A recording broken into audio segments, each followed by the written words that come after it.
دو جہاں صلی اللہ علیہ وآلہ وسلم جب کسی کی مدد کرتے تھے انداز بڑے خوبصورت ہوتے تھے.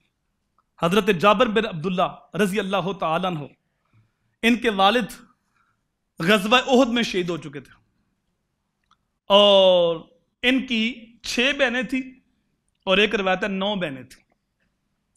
ان کی کفالت حضرت جابر کے ذمہ تھی.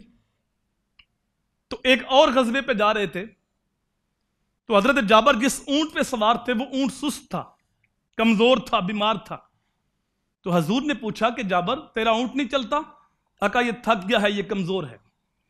تو رسول کریم صلی اللہ علیہ وآلہ وسلم نے چھڑی لے کے اس اونٹ کو 2-3 کچوکے لگائے. وہ اونٹ جو کمزور تھا، لاغر تھا، بیمار تھا، وہ صحت مند بھی ہو گیا، توانا بھی ہو گیا، سب سے تیز بھی ہو گیا. جب واپس پلٹے تو رسول کریم صلی اللہ علیہ وآلہ وسلم نے ارشاد فرمایا جابر اونٹ بیچتے ہو؟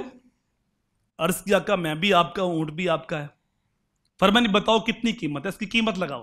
آقا میں قیمت نہیں لوں گا. میرے حضور نے فرمایا میں قیمت کے بغیر نہیں لوں گا.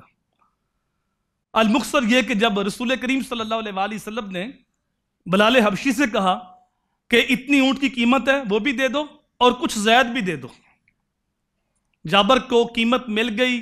حضور نے اونٹ لے لیا. جب وہ جانے لگے تو حضور نے فرمایا یہ قیمت تو نے لے لی ہے اور یہ اونٹ میری طرف سے تحفہ رکھ لے.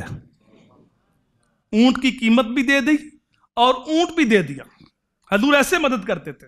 اور حضرت جابر کہتے ہیں کہ قسم خدا کی ساری زندگی وہ پیسے جو حضور نے دیے تھے ان کی برکت ہم ساری زندگی محسوس کرتے رہے.